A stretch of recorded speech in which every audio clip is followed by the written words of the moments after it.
Bonjour à tous. La semaine passée, on a lu dans le psaume 8 et on verra que le psaume 9, il y a une continuité avec ce qu'on a lu, même si les sujets paraissent très dissemblables. Un des sujets qui est abordé, c'est on ne voit pas toujours la réalité. Donc j'ai juste deux images que vous avez peut-être déjà vues, donc qui représentent une réalité qui est visible.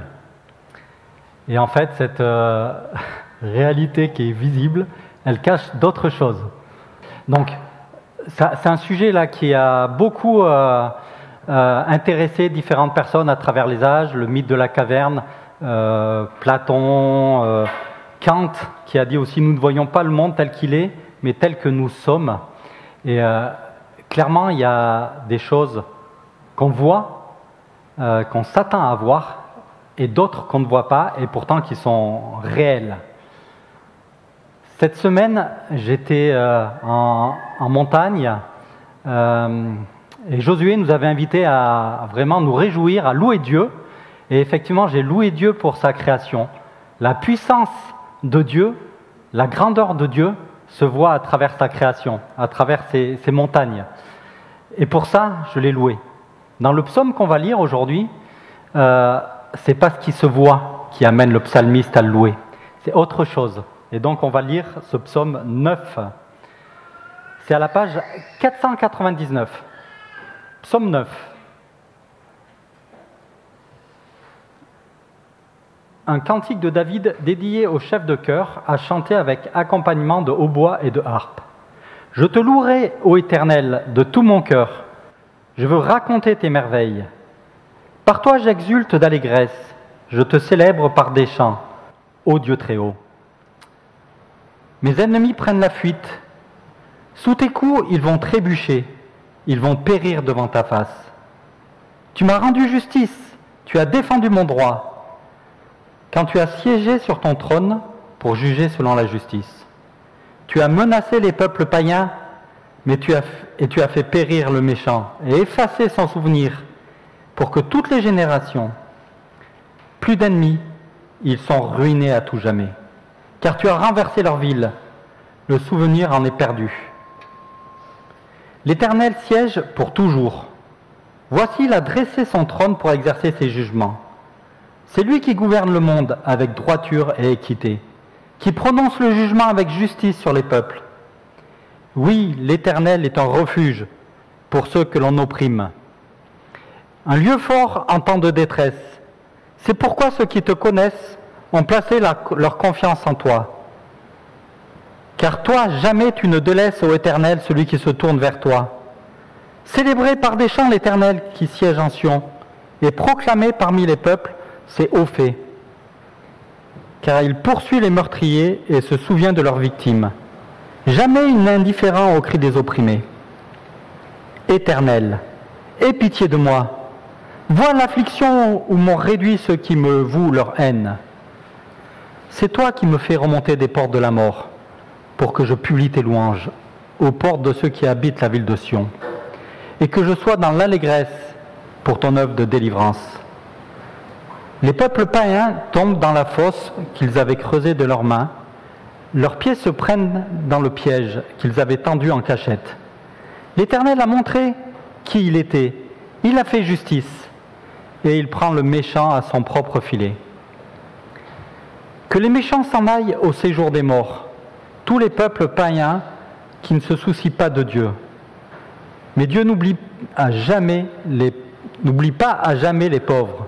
L'espoir des affligés ne sera pas toujours déçu. Éternel, lève-toi, que l'homme ne triomphe pas. Fais comparaître devant toi les peuples païens pour qu'ils soient jugés. Frappe-les de terreur, ô Éternel, et que ces peuples sachent qu'ils ne sont que des hommes. Le psaume 9, on va voir trois choses. L'Éternel règne. Il règne avec justice. Les attentions et le secours de l'Éternel. et la louange à l'Éternel.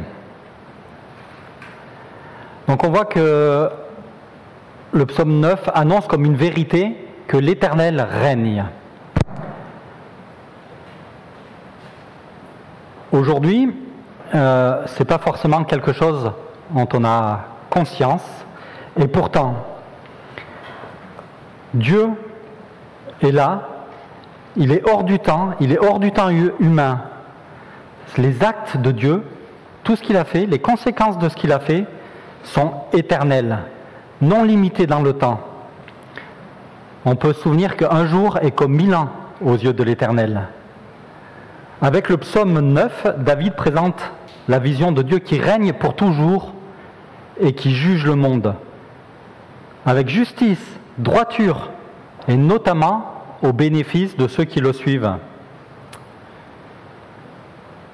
Pour moi, qui suis Dieu, pour vous, qui suivez Dieu, les promesses qu'annonce David sont « mes ennemis reculent, ils disparaissent ».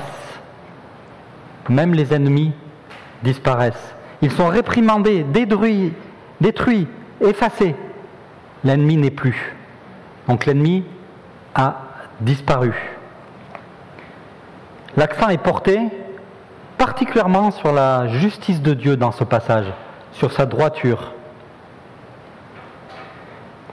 L'Éternel, dans ce passage, défend les humbles, les faibles. On voit dans le verset 4, plus d'ennemis. C'est des temps bénis, c'est des temps heureux, c'est des temps où il n'y a plus d'ennemis, du repos. Le monde est jugé avec honnêteté, durablement, sans coup fourré, sans arrière-pensée. Voilà comment est Dieu, honnête, sans arrière-pensée, digne d'une confiance absolue. Et être juste, ça ne veut pas dire être gentil. Être juste, c'est que Dieu prendra ce qui est bon, prendra ce qui est mauvais et fera un juste jugement des choses. Nous, on a une vue partielle, mais Dieu, lui, a une vue complète et on peut lui faire confiance pour ça. Il gouverne avec équité, verset 9. C'est-à-dire qu'il n'y aura pas de favoritisme. C'est pas parce que je suis allé tous les dimanches dans une église, c'est pas parce que je lis ma Bible tous les jours. Certainement, c'est très bien, mais c'est pas à ça que Dieu fera sa référence. Dieu est juste, équitable, lui-même est la référence. Les ennemis sont effacés, ruine éternelle, plus de souvenirs. Dans cette vision-là, Dieu occupe la place jusqu'à la fin, jusqu'au bout de l'éternité. C'est une vision réconfortante de la vie. Et je vous appelle à avoir cette vision réconfortante de la vie, en lisant ces passages qui parlent de Dieu, qui parlent de Dieu souverain, de Dieu qui règne. Mais, et il y a un mais, en tout cas pour moi, je ne sais pas pour vous, mais cette vision de Dieu qui règne, il y a un décalage avec ce qu'on constate parfois dans la vie. On a des circonstances contraires, on a des difficultés, notre entourage a des difficultés. On voit que même l'auteur qui a écrit ce psaume, il avait des frères qui n'avaient pas une haute opinion de lui-même, un roi qu'il servait fidèlement, qui a cherché à le faire mourir, un fils qui a cherché à le destituer. Donc des difficultés du quotidien, des difficultés que nous, on peut rencontrer. Et pourtant, il présente Dieu qui règne. Du coup, c'est quoi le problème? C'est quoi la différence entre les deux finalement? Ce Dieu qui règne, ce Dieu qui est puissant, et les difficultés qu'on peut avoir. Si on lit un passage qu'a lu Josué la semaine pour passer pour terminer dans Hébreux 2, versets 7 à 9, qui reprend le psaume 8.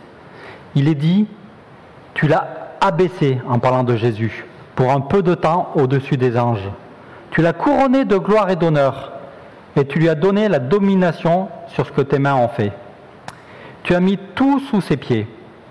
En effet, en lui soumettant toutes choses, Dieu n'y a rien laissé qui échappe à son autorité. Donc psaume 8, et là on nous présente Jésus au-dessus de toutes choses, qui règne, cette vision spirituelle.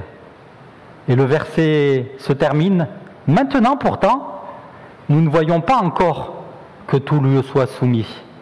Et c'est pas parce qu'on ne le voit pas que c'est pas vrai. C'est la même vision que David. On ne voit pas encore clairement, et des fois pas du tout, mais alors pas du tout que tout lui soit soumis, mais la réalité spirituelle est présente. Elle est présente, elle est future, elle est éternelle. Et David, lui, la perçoit, veut nous la transmettre. La patience de Dieu, des fois, par rapport à nos ennemis, par rapport à nos circonstances,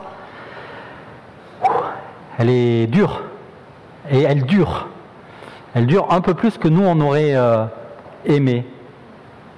Et pourtant, la patience de Dieu n'empêche pas que Dieu règne, que toutes choses sont dans ses mains. Et ce règne, il est présent déjà dans nos cœurs. On en voit déjà des bouts, mais il viendra pour tous et que tous devront le reconnaître. Et ça, le psalmiste qui insiste sur la justice, finalement, il dit pas bon ben tout va pour le mieux des mondes, dans le meilleur des mondes. Dieu est juste, tout va aller bien pour moi. Et en fait, c'est pas du tout ce que dit David. Il dit pas non plus si Dieu était juste, alors il n'y aurait pas de misère dans le monde, il n'y aurait pas de pauvreté, il n'y aurait pas de malheur. Au contraire, il évoque plusieurs fois la pauvreté, le malheur. Et pourtant, en même temps, il parle de la justice de Dieu. Donc David ne les oppose pas du tout. David souligne qu'effectivement, ces situations difficiles demeurent. Ça peut être des collègues qui nous harcèlent, des voisins, une famille qui me rejette, une famille qui ne me comprend pas, un proche qui ne me comprend pas, mon conjoint, peut-être. Ça peut être le travail, ça peut être la santé, ça peut être le relationnel. Chacun d'entre nous sait ce qui nous pèse. Et ce qui nous pèse, Dieu a une réponse. Et David l'expose dans ce passage en présentant un aspect de Dieu qui est Dieu sensible, Dieu attentionné, Dieu jamais indifférent. Le secours de l'Éternel, verset 10, l'oppression existe, mais l'opprimé n'est pas oublié. Je ne suis pas oublié, tu n'es pas oublié. La détresse subsiste, mais il existe une forteresse, un refuge où on peut se tourner, où on peut passer à travers l'orage. Le malheureux et le misérable sont présents, versets 13 et 14, mais ils sont entendus. Être entendu. Souvent, on n'est pas entendu dans ce qu'on ressent, dans ce qu'on souffre. Et là, nous sommes entendus. Nous sommes entendus par Dieu même. Le pauvre et le malheureux existent, mais, verset 19, ils ne sont pas oubliés définitivement. La misère et la persécution, même jusqu'à la mort, sont évoquées. Verset 14. Mais l'écoute de l'Éternel Il entend sa prière. Il fait grâce à celui qui expose ses misères. Donc oui, notre Dieu est attentif, notre Dieu entend ce que nous lui exposons. Il souhaite même que nous lui exposions. Et il ne nous oublie pas, il nous entend. Comment je réussis du coup, moi, à accepter ces deux visions des choses? C'est parfois, j'avoue, un peu compliqué pour moi de me dire que Dieu est juste, tout-puissant, et qu'en même temps, il y a ces difficultés qui m'entourent. Et en fait, on a plusieurs exemples. Paul disait un peu la même chose que David dans 2 Corinthiens 4, verset 8. 2 Corinthiens 4, verset 8.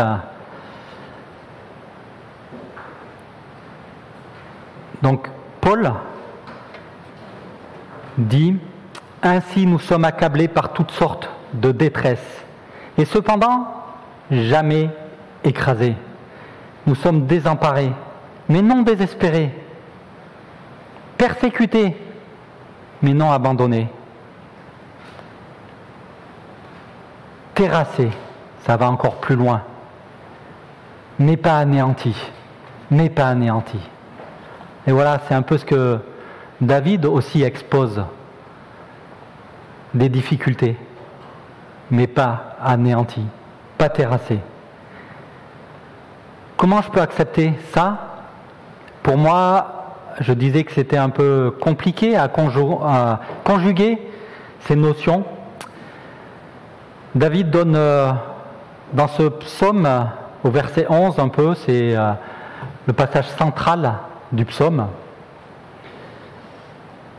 Il donne un peu la recette, le moyen d'accepter ces choses qui, malgré l'autorité de Dieu, se passent. Verset 11 du psaume. « C'est pourquoi ceux qui te connaissent ont placé leur confiance en toi. » Un préalable, du coup, pour avoir cette vision, et un préalable à la confiance, c'est de connaître. C'est de connaître Dieu. Évidemment, je peux parler de quelqu'un sans le connaître, mais je vais me tromper. Si je parle de Dieu sans le connaître, je vais me tromper, c'est sûr. Je peux parler du président américain, de ce qu'il fait en Alaska, je le connais, en tout cas à travers ce que me disent les médias. Je peux parler du président français, je peux parler de plein de monde que j'ai l'impression de connaître à travers les médias, à travers ce qu'on m'en raconte. Mais connaître, c'est pas ça. Connaître, c'est passer du temps avec quelqu'un, c'est consacrer du temps. Et pour connaître Dieu, eh ben, il n'y a pas d'autre façon que de consacrer du temps et de passer du temps avec lui. Passer du temps dans la méditation, passer du temps dans la lecture de la Bible, passer du temps dans la prière. Voilà, c'est comme ça que je connaîtrai Dieu. C'est comme ça que tu pourras connaître Dieu et qu'on pourra le connaître plus. Chaque jour, je commence à vieillir un peu quand même. Et pourtant, je m'aperçois que j'ai plein de choses à apprendre encore et à connaître Dieu toujours plus. Je peux dire que je pense que la personne que je connais le mieux, c'est ma femme. On passe du temps quand même ensemble depuis quelques années. Et je sais qu'à certaines situations, je sais comment elle va répondre, je sais comment elle va se comporter. À certaines choses que je dis, je sais comment elle va répondre. Donc c'est un grand privilège, on se connaît. Et c'est... Alors, évidemment, elle me surprend un peu de temps en temps encore. Ça, je peux vous... ça m'arrive. Et en tout cas, pour comprendre Dieu et mieux le connaître, voilà, c'est un exemple comme quoi il faut passer du temps. Mais Dieu continuera à nous surprendre aussi parce que Dieu est Dieu et il est évidemment pas à la mesure de nos pensées. On voit que cette connaissance, elle demande un certain investissement. Dans Osée 6, verset 3, il est dit, Osée 6, verset 3, il est dit, connaissons, cherchons à connaître l'Éternel. Sa venue est aussi certaine que celle de l'aurore. Demain, il fera jour. Des fois, on utilise cette expression. La venue du Seigneur est aussi certaine que l'aurore. Il viendra pour nous comme la pluie, comme la dernière pluie qui arrose la terre. Connaissons, cherchons à connaître l'Éternel. Investissons ce temps. Oui, c'est de l'énergie. Oui, c'est du temps. Mais ce n'est pas du temps perdu. Au contraire. Jean 1, verset 18. Personne n'a jamais vu Dieu. Dieu, le Fils unique qui est dans l'intimité du Père, est celui qui l'a fait connaître. Jésus, à travers les évangiles, à travers le message qu'il nous laisse, est celui qui nous fait connaître le Père. Alors, est-ce qu'il faut attendre d'être dans la difficulté pour s'adresser à Dieu, pour chercher à le connaître? Est-ce qu'il faut attendre d'être dans le dur? Certainement, c'est possible. Et on peut crier à Dieu quand tout va mal et Dieu nous entend. Mais c'est aussi quand les périodes où on a plus de temps, pendant les vacances, c'est pendant les périodes où tout va bien, où on peut se rapprocher de Dieu. On est plus disponible. Utilisons même les temps où tout va bien. Malheureusement, on s'aperçoit que quand ça va un peu plus mal, qu'on a tendance à se rapprocher de Dieu. Mais pour pouvoir, dans ces temps-là, se rapprocher de Dieu, il faut l'avoir aussi connu avant. C'est mieux, même si ce n'est pas indispensable. Une expression qui dit « prépare ». Si tu prépares la guerre, si tu veux la paix. En gros, si tu veux dans ces moments de difficulté avoir cette paix avec Dieu, prépare-toi à mieux le connaître, à rencontrer des moments difficiles. Qu'est-ce que je fais de cette confiance avec Dieu finalement que David avait, cette confiance que Dieu était attentionné? En fait, ça se traduit dans la vie de David et dans ce psaume par la louange. Alors, est-ce que la louange vient avant la délivrance ou est-ce que la délivrance vient après la louange? Bon, lequel des deux a fait l'œuf? En fait, on voit que dans tout le psaume, la louange commence par la louange au futur, puis on la voit qui revient plusieurs fois. Notre reconnaissance à Dieu, notre louange, elle peut s'exprimer à tout moment. David ne l'exprimait pas du bout des lèvres, il était impliqué de tout son cœur. Comment elle peut nourrir nos prières, cette louange, en proclamant ses merveilles et ses hauts faits, versets 2 et 12. Faire de l'Éternel le sujet de sa joie, verset 3. Sur quoi se base ma joie?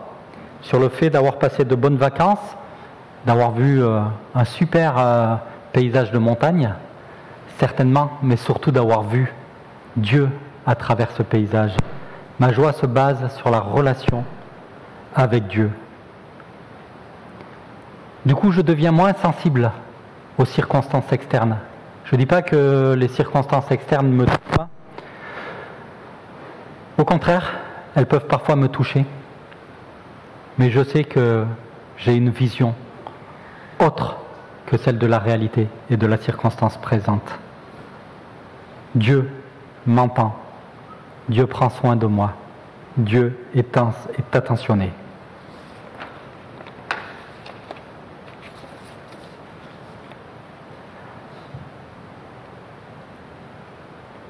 Je peux me réjouir, outre de son salut, de son secours.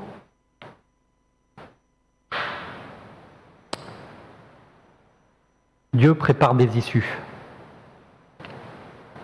Parfois, ce qui est un peu complexe, c'est que la vision de Dieu qu'a David, de juste, de royaume, vous voyez dans le texte, il y a beaucoup l'éternité, il y a beaucoup de termes définitifs, à jamais.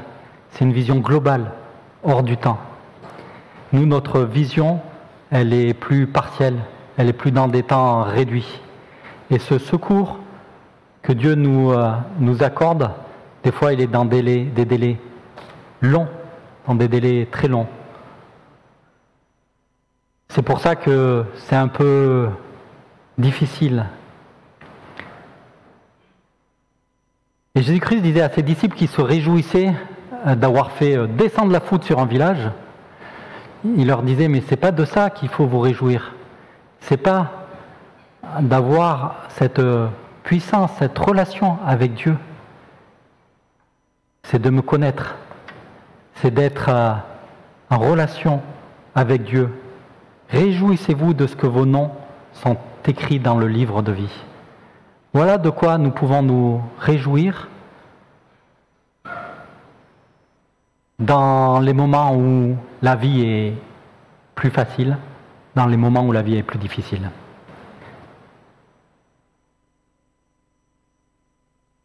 Je vais terminer par la prière.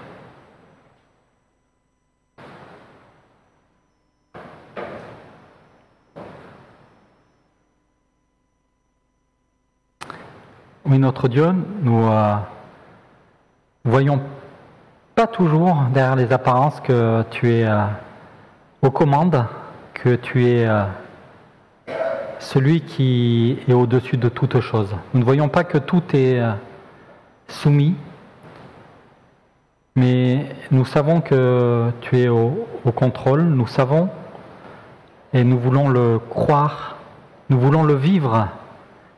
Nous voulons vivre cette proximité avec toi.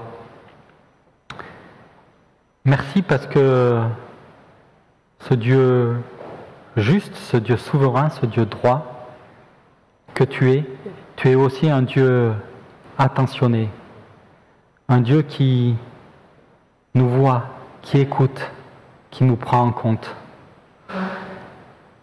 Pour toute ta grandeur, pour tous tes soins. Mais Seigneur, je veux te louer. Nous voulons te louer. Nous voulons vraiment reconnaître que tu es celui qui est au-dessus de toute chose. Celui qui est digne d'occuper la première place.